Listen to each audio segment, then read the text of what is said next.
Hello guys, this is Abhishek Pandey. Teachers talk India का एक और एपिसोड आज हम शूट कर रहे हैं। वर्किंग डे है और वर्किंग आवर्स भी हैं। जैसा कि आप सबको पता है कि टीचर्स टॉक इंडिया इस देश का पहला यूट्यूब पॉडकास्ट चैनल है। इस देश का पहला यूट्यूब पॉडकास्ट चैनल है जो सिर्फ टीचर्स और एडुकेटर्स के लिए बना है और ये प्योरली ऑर्गेनिक है।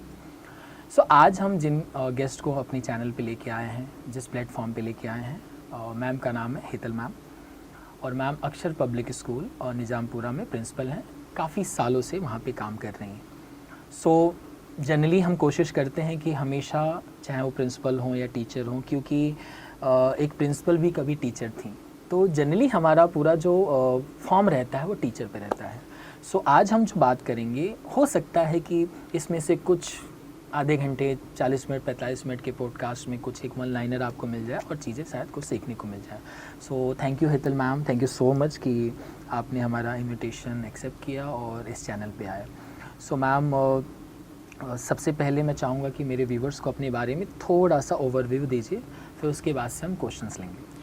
First of all thank you Abhishek ji, आपने हमारे लिए इतना सोचा। माई सेल्फ हेतल मेहता, मैं 2008 से लेके अभी तक इसी जर्नी में हूँ।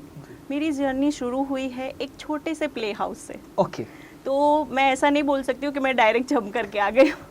मेरा प्ले सेंटर से मैंने 2008 exactly my husband public sector में है, तो ट्रांसफरेबल जॉब होता है, तो वहाँ पे छोटे छोटे ट्यूशन क्लासेस से प्ले सेंटर से शुरू किया। Then I was in Baroda 2012। तो हस्बैंड ने मोटिवेट किया कि घर पे नहीं बैठना है, और एक माइंड में भी था कि घर पे तो नहीं बैठना है। और एग्जैक्टली और एक चीज़ आपको शेयर करूँगी कि कुछ चीज़ें ब्लड में होती है। ओके। मेरी मदर है, वो टीचर थी। क्या बात है। और मैं उनका देखती थी कि बच्चों को पढ़ाना, और जब वो बच्चे अच्छे मार्क्स लेके आते थे एंड दे फील प्राउड कि अरे ये तो मेरा बेटा है, इतना मार्क्स लेके आ गया। तो उस टाइम पे वहीं से शुरू था। तो मैंने प्ले सेंटर से शुरू किया। 2012 में बड़ौदा आई। बड़ौदा में उर्मी में मैंने जॉब की। अच्छा। 2012 as a teacher and pre primary teacher. अरे बाप रे। प्री प्राइमरी टीचर किया। 2013 में मैंने अम्बे ज्वाइन की। वहाँ पे भी प्री प्राइमरी टीचर में वर्क किया। साथ में मेरा बीएड चल रहा था। बट मेरा एक ऐसा थिंकिंग था कि मुझे छोटे बच्चों से बहुत प्यार है, अभी भी है। तो मैंने सीडी एंड मॉन्टेसरी की, जिसको ईईसी बोलते हैं, अर्ली चाइल्ड डेवलपमेंट का कोर्स रहता है, तो वो मैंने कंप्लीट किया। उसके साथ साथ बीएड किया मैंने। बीएड करने के बाद एक हुआ कि नहीं यार, अभी तो प्राइमरी में जाना है। तो समहाउ इन बिटवीन अम्बे में थी और मुझे स्वाइन फ्लू हो गया। अच्छा। तो हेल्थ की इश्यू से मैंने वहाँ छोड़ दिया 6 मंथ। एंड देन उसके बाद तुरंत ही एक दिन ऐसे जा रही थी और एपीएस का छोटा सा बोर्ड मैंने देखा। मैं बोली अच्छा, ऐसा भी कोई स्कूल है, और वो भी निज़ामपुरा में। मैं इंटरव्यू के लिए गई। जब गई तो आई एम सो सॉरी, मैं दिल्ली से आई थी, उर्मी में जॉब की, अम्बे में जॉब की। तो थोड़ा ऐसा हुआ कि मैं यहाँ सेट हो पाऊँगी, वो था। हाँ, वो था। फिर ज्वाइन तो कर लिया as a second standard mother teacher. तो सेकेंड स्टैंडर्ड में, और मेरे पास 10 बच्चे थे उस टाइम पे। बट मुझे ऐसा था कि 10 बच्चों को मुझे 100% देना है। जैसे कि मैम आपने शायद मुझे प्रोफाइल में पता चला कि ये न्यूली ओपनड स्कूल था। Yes, it's a just baby था। वो एकदम छोटा सा, और 75 स्टूडेंट्स थे उस टाइम पे हमारे पास, नॉट मोर देन। जी। आप इसको मेरा लक मानिए, या तो आप इसको मेरी गुड अपॉर्चुनिटी मानिए, जो भी मानिए। उस टाइम पे जो प्रिंसिपल थे, सम हाउ सम रीज़न उन्होंने ड्रॉप कर दिया कि मुझे, उनका कुछ फैमिली इशू था, तो वो छोड़ के चले गए। मैनेजमेंट प्रिंसिपल ढूंढ रहा था, और उनको एग्जैक्टली ऐसा प्रिंसिपल चाहिए था कि जो जिस पे ट्रस्ट कर सके। और मैं सिलेक्ट हो गई। अच्छा, क्या बात है। सेकंड स्टैंडर्ड से डायरेक्ट प्रिंसिपल पे। तो मेरे लिए थोड़ा सा एक हेजिटेशन था। मैं थोड़ा इंटरप्ट करूंगा। आप शायद ऐसी पहली पर्सन होंगी कि जिन्होंने टीचर और प्रिंसिपल का जो ड्यूरेशन है बहुत कम समय में पार किया। यस। और मुझे यहाँ पे सबके सामने कहने में भी वो नहीं है कि मेरे लिए प्रिंसिपल यानी मेरे लिए पता ही नहीं था कि क्या है। तो मैंने मैनेजमेंट को बोला, उन्होंने मुझे बुलाया, ट्रस्टी ने, तो मुझे बोला कि मैडम आप हैंडल कर पाओगे। मैंने उनको भी बोल दिया कि सर मुझे इसका कोई एक्सपीरियंस नहीं है। ओके उन्होंने बोला मीन्स मैं गुजराती में बोलूँगी, उनका ये है बेन तमे करो હું તમારી પાછળ છું, मीन्स आप बढ़िए मैं हूँ आपके साथ। जी। तो उन्होंने मुझे गाइड किया and it was great pleasure for me कि उसी साल मैंने सेकंड तक चलती स्कूल 10 तक मैंने कर दिया। अच्छा, विद इन वन एकेडमी? बस विद इन वन एकेडमी। क्या बात है। सेकंड स्टैंडर्ड तक थे हमारे क्लासेस, मैंने उसको 10 तक किए और एक ही वही साल में मैंने 300 एडमिशंस किए। And that was the first first school इन निजामपुरा, वहीं से शुरुआत हुई थी? वहीं से शुरुआत हुई थी। इट्स वहीं से स्टार्टिंग हुआ था। 300 स्टूडेंट्स हुए, मैनेजमेंट भी हैप्पी था, आई एम ऑल्सो हैप्पी कि ये मेरे लिए सबसे बड़ा टास्क था और मैंने उसको फुलफिल कर दिया। इसके साथ साथ जैसे कि बोलते हैं कि हर एक कामयाब मर्द के पास पीछे एक लेडी होती है एंड मैं इसको कट ऑफ नहीं करूँगी। वाइस वर्सा है? Yes definitely. हस्बैंड ने बहुत सपोर्ट किया, जी, बहुत जी, ही, जी, जी। यानी कि बच्चे भी छोटे थे। Till date my daughter is in last year in BDS and बेटा MBBS की प्रिपरेशन जी, करता जी, है। जी। तो उसके साथ एक फील होता है कि चलो ये बच्चों को तो 100% दिया, स्कूल को भी दिया, बट एज अ मदर भी मैंने दिया, कहीं छोड़ा नहीं कहीं। लेकिन सारे ये सब चीज़ों में घर का भी उतना हेल्प रहा मुझे जी। और धीरे धीरे धीरे ग्रो हुआ। यहाँ जो भाईली ब्रांच है, जी। मुझे अभी भी याद है कि उसका फर्स्ट खात मुहूर्त जिसको हम बोलते हैं, जी। तो वहाँ पे किया एंड दैट टाइम फील कि अरे आ तो આપણી स्कूल है, ये हमारी स्कूल है। तो ऐसा तरसाली भी सेम, यानी मैनेजमेंट ने इतना हेल्प किया, ट्रस्टीज़ ने, कि पूरा उन्होंने छोड़ ही दिया था। अच्छा मैम आपको ठीक लग रहा है करिए, अगर रुक रहे हैं तो मुझे बोलिए। तो पूरा एक मीन्स कैसे उसका फीस स्ट्रक्चर है, कैसे उसका प्रॉस्पेक्ट बनेगा, कैसे उसका क्या एक्टिविटी होगी, टाइम टेबल कैसे बनेगा, हर कुछ हम निज़ामपुरा से डिसाइड करके पहले भेज देते। नाउ धीरे धीरे धीरे धीरे वो ग्रो होता गया, हम लोग वहाँ पे भी छोड़ते गए एंड नाउ टिल डेट सब वहाँ पे अच्छे से हैंडल कर रहे अब हैं। आप सेटल हो गई हैं? Yes, I am happy at Nizampura. Great ma'am. So बड़ा अच्छा लगा जान के कि मैंने 2 प्रिंसिपल मैम का करा और हमने ओरिजिन छोड़ दिया था अभी तक, तो एक्सट्रीमली सॉरी फॉर दिस। सो कहीं ना कहीं मैम मैं बड़ा इस चीज़ से इंस्पायर्ड भी होता हूँ कि एक तो मैं बहुत कम ऐसे टीचर को देखता हूँ कि एक टीचर 15-20 साल से एक सब्जेक्ट और एक ही पोजीशन पे हैं, सैलरी भी काफ़ी कम ही बढ़ी होती है, क्योंकि हम शायद इस प्लेटफॉर्म पे वो डिस्कस सही नहीं है, लेकिन हमने पिछले पॉडकास्ट में हमने सैलरी वाला थोड़ा सा डिस्कस किया है कि सबको सम्मान तभी मिल पाएगा कि जब वो फाइनेंशियली खुश रहे। सो मैम डे 1 से लेके आज तक तो हम आपके अनुभव के बारे में हम तो यहाँ पे हम देख ही रहे हैं, हम एक सोशल एज अ चैलेंज के बारे में भी कुछ बात करेंगे। तो पहले मैं ये जानना चाहूँगा कि टीचर और प्रिंसिपल दोनों का दायित्व तो अलग हो गया। यस, एज अ प्रिंसिपल आप बहुत सारे टीचर को हैंडल कर रहे हैं, तो पहले हम यही समझना चाहते हैं कि आप उनमें से जो टीचर हैं क्या कुछ इस काबिल हैं कि इनको शॉर्ट टर्म पे बहुत जल्दी से ये पोजीशन दिया जा सकता है? नाम मत बताइएगा मुझे। नाम नहीं बताऊंगी, डेफिनेटली होते हैं बहुत सारे पोटेंशियल अभी हैं है। ट्रस्ट आपके होना तीनों चाहिए। ब्रांचेज में हैं? तीनों ब्रांचेस में है और ट्रस्ट होना चाहिए। अगर मैंने तो कमी किसकी है, ट्रस्ट की कैपेबिलिटी मे की? बी ट्रस्ट की कमी है। उसको सिर्फ उतना बोलना है, तुम जाओ मैं तुम्हारे पीछे हूँ, कहीं पे रुको आई विल बी देयर, मैं वहीं पे दिखाई दूंगी। जहाँ पे आज भी हम वही करते हैं, जहाँ पे टीचर्स रुकते हैं वहाँ पे हम लोग उनके साथ खड़े रहो। मीन्स हम बोलते हैं कि हम हैं, डोंट वरी, कहीं पे भी आपको कुछ भी प्रॉब्लम है हम हैं, बस ये वर्ड्स उनके लिए बहुत काफ़ी है।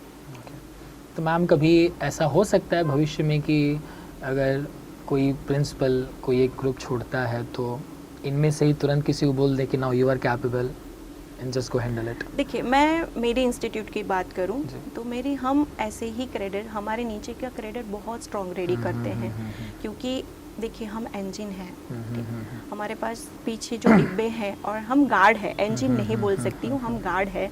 हमारे पीछे के जो डिब्बे हैं और हमारा इंजन है वो स्ट्रॉन्ग होना ही चाहिए जी।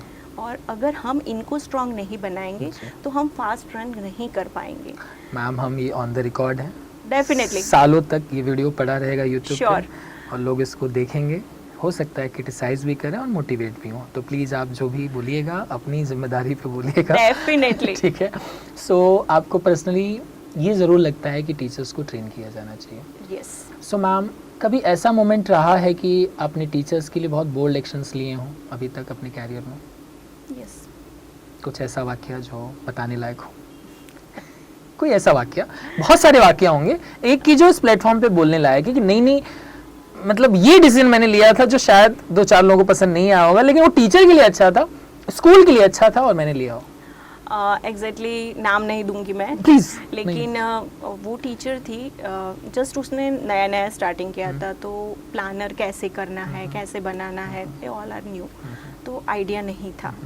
हमारा एक सिस्टम है कि हम 15 डेज बिफोर उनको गाइड कर देते हैं, जो सुपरवाइज़र है उसको सारे सिस्टम हम समझा देते हैं, फिर भी कहीं ना कहीं वो नहीं कर पाई थी, सॉरी। पर मैंने उनको उस दिन बोला कि ये तो तुम्हारा होमवर्क है, जब तक ख़त्म नहीं होगा घर नहीं जाना है। Now then she feel very, उसको बहुत ख़राब लगा कि नहीं ऐसा नहीं होना चाहिए था, मुझे घर जाना, मीन्स घर पे भी उसकी रिस्पॉन्सिबिलिटी थी। लेकिन नाउ टिल डेट आज वो एक ऐसी जगह पे खड़ी है कि शी फील प्राउड, और 10 लोगों के सामने बोलती कि इसने नहीं सिखाया, मैम ने नहीं सिखाया होता तो आज मैं यहाँ पे नहीं होती। तो मुझे कभी ऐसे कठोर बनना पड़ता है, कड़वी दवाई भी पिलानी पड़ती है, लेकिन उसका नतीजा सही में बहुत अच्छा आता है। निकलता है। सो मैम, इसी से रिलेटेड एक और सवाल है कि टीचर्स जब बीच सेशन में छोड़ देते हैं या समय से पहले छोड़ देते हैं, तो इसको हम कैसे हैंडल करते हैं?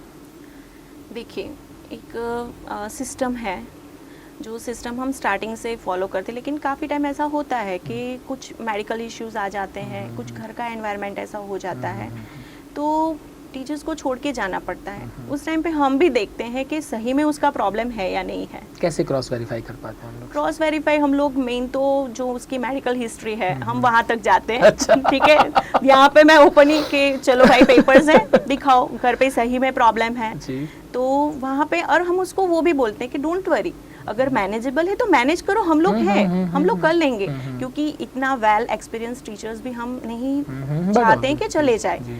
लेकिन काफ़ी टाइम ऐसा होता है कि नहीं मैनेज कर पाते हैं, तो एक प्रोफेशनल पीरियड होता है, टीचर्स को हम बोलते हैं कि जब तक दूसरा नहीं आता है तब तक आपको रहना है, पूरी सिस्टम उसको समझानी है, देन आफ्टर आपको लीव होना है। तो मुझे अभी तक ऐसा प्रॉब्लम तो कोई बड़ा फेस नहीं हुआ कि टीचर्स ऐसे छोड़ के चला गया और बचे, क्योंकि मैं ऐसा बिलीव करती हूँ कि अगर ऑरा हमारा पॉजिटिव है और वो टीचर्स के दिल में सही बच्चों से कनेक्शन हो जाता है, वो टीचर ही ऐसा सोचती है कि अरे मैं जाऊंगी बच्चों का ख़राब होगा, उनको हमसे ज़्यादा उनको फील होता है। अभी तक तो काफ़ी ऐसे केसेस मेरे पास आए हैं।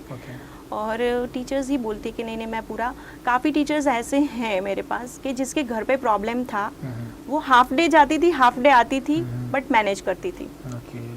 तो वो अपनी खुशी से करती थी कि नहीं बच्चों का, तो क्योंकि 6, 7, 8 में ये ज़्यादा होता है और टीचर्स नहीं चाहती है कि ये स्पॉइल हो। तो मैम, आपको कभी लगता है कि आप टीचर के पक्ष में अगर भविष्य में कोई युद्ध लड़ेंगी तो उसमें आप सफल हो सकती हैं? डेफिनेटली, क्योंकि टीचर्स हैं तो ये नेशन है, ये समझ के चलना चाहिए। आज कोई आर्मी मैन बनता है तो वहीं से आता है, कोई डॉक्टर बनता है तो वहीं से आते हैं, कोई अगर अच्छा सा कहीं पे रिजर्व बैंक में कोई अच्छी पोजीशन पे है तो वहीं से आता है, कम्युनिटी सेक्टर से आता है तो वहीं से है। अगर सोचिए आप, अगर ये टीचर्स यहाँ से नहीं देंगे कुछ अच्छी चीज़ें तो हाउ इट इज़ पॉसिबल। सो अगला सवाल मैम, इसका जवाब आप नहीं देंगी तो भी चलेगा। स्कूल्स में जो टीचर्स के सर्टिफिकेट्स ओरिजिनल रखवाए जाते हैं एज ए बॉन्ड के तहत, ऐसी बहुत सारी एक्टिविटीज़ हो रही हैं। इस तरह की एक्टिविटीज़ की जो प्रैक्टिस हो रही है, इसका आप कितना समर्थन करती हैं, कितना विरोध करती हैं? आप इसका जवाब नहीं भी दे सकती हैं, चलेगा। नहीं, मैं दूंगी। मैं दूंगी, डोंट वरी, मैं दूंगी इसका जवाब। देखिए, सर्टिफिकेट्स हैं वो टीचर्स का हम वेरिफिकेशन के लिए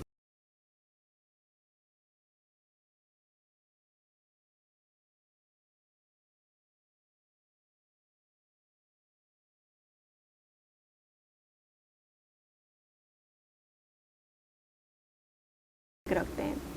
ओरिजिनल या जेरोक्स? जेरोक्स रखते हैं हम लोग। नहीं, ओरिजिनल बहुत लोग रखते हैं। ओरिजिनल भी रखते हैं, लेकिन हम 1 मंथ में उसको रिटर्न कर देते हैं। 1 मंथ में? यस यस यस, रिटर्न कर देते हैं। दे हैव स्टार्ट द, क्योंकि एक चीज़ है कि इकोनॉमिकली भी सब लोग सोचते हैं, मैं ऐसा नहीं बोल रही हूँ कि नहीं सोचते, लेकिन एक बार उनको 1 महीना ही लगता है हमसे बॉन्ड करने में, हमसे जुड़ने में, दैट्स वाई। कुछ लोग मैम 1-1 साल की प्रैक्टिस कर रहे हैं। करते होंगे, उनका थिंकिंग और प्रोसेस अलग है, लेकिन तो आप इसके खिलाफ कि इतना बांध के नहीं रखना चाहिए, इतना लंबा नहीं करना चाहिए, कहीं ना कहीं बांधना नहीं हो गया, मतलब बांध के रखा जा रहा है, लेकिन इतना लंबा नहीं होना चाहिए।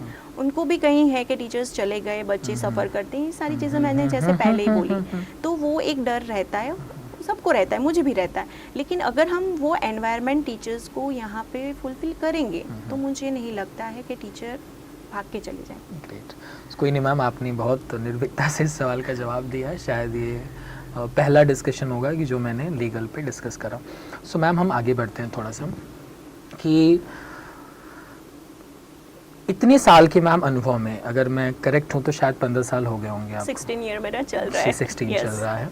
सो इस 15 साल के अनुभव में 10 साल आपका शायद प्रिंसिपल वाला जर्नी रहा है। यस, ठीक है। सो मैम इस 10 साल के प्रिंसिपल वाले जर्नी में कोई ऐसा इवेंट आपकी लाइफ में हुआ हो और लगा कि ये मुझसे हैंडल नहीं हो पाएगा, और उस समय आपने उसको कैसे हैंडल किया या उसके कॉन्सिक्वेंसेस कैसे फेस किए, वो जानना है। कोई ऐसा इवेंट जो आपको लगा अभी भी जहन में है आपके कि कुछ ऐसा हुआ हो? बहुत ऑब्वियस हुआ ही होगा, ऐसा होता है, होता ही है, अब जो बताने लायक हो। नहीं एग्जैक्टली मैं सही बताऊं तो ऐसा मैं बड़ी चीज़ नहीं बोल रही हूँ, लेकिन मुझे मेरा ऐसा नेचर है कि मेरा परफेक्शन पे थोड़ा ज़्यादा मैं ध्यान देती हूँ। कहीं पे भी हो, इवेंट हो, व्हाटएवर हो, अगर परफेक्शन नहीं है तो मेरा दिमाग है ना मैम ऐसे हिल जाता है। आपकी टीम से बहुत सारे लोगों ने आपकी पर्सनली बहुत तारीफ करी थी मेरे से, और जब मैंने पॉडकास्ट चैनल शुरू किया था तभी मुझे बोला गया था कि अभी तक मैम को क्यों नहीं बुलाया गया, इनको प्लीज बुलाइए। अब उन लोगों का नाम तो नहीं लूंगा मैं इस चैनल पे, लेकिन सीरियसली उन्होंने बहुत आपको रिकमेंड किया था कि पहले ये क्यों नहीं आए। सो वो चीज़ मुझे थोड़ी सी ध्यान रखी आपके उस परफेक्शन वाली लाइन से। मैम प्लीज़ आप कंटिन्यू करिए। मेरा एग्जैक्टली परफेक्शन पे मैं बहुत कॉन्सेंट्रेट हूँ। इवन कुछ भी छोटी छोटी चीज़ें हैं तो मुझे माइंड पे बहुत असर करती है। ये होनी नहीं चाहिए एज पर जो जगह पे मैं हूँ, लेकिन मेरा हर इमोशनल भी हैं आप? बहुत इमोशनल भी बहुत हूँ मैं, और मेरा एग्जैक्टली है कि मेरा फर्स्ट एनुअल कॉन्सर्ट था, यहाँ पे था, ये है सर सयाजीराव, सॉरी, उसमें था, और ये यहाँ फ्रंट ऑफ में बोलना नहीं चाहिए। फूड अरेंज हमने बच्चों के लिए किया था और फूड मेरा खत्म, एंड पेरेंट ऑल्सो ज्वाइन, तो इसी चक्कर में कम हो गया। Now how can it's manage, कैसे करूँ मैं, तो ऐसे फर्स्ट टाइम मेरा था, ट्रस्टी के सामने प्रूव करना था, बट आई फील प्राउड। मेरी जो टीम है नाउ, उसने कहाँ पे क्या हुआ, कैसे अरेंजमेंट हो गया ना, तो आज मैं यहाँ बोल रही हूँ इसीलिए सबको पता है, बाकी किसी को पता ही नहीं चला। तो वो टाइम था, मैंने बहुत ही, मैं पीछे जाके इतना रोई कि पूरी आंखें लाल हो गई, लेकिन ये मेरा सबसे, उसके बाद हर इवेंट में कुछ ना कुछ तो रहता है, लेकिन टीम मेरी इतनी स्ट्रांग है। अभी तो मेरे पास 2 प्रिंसिपल्स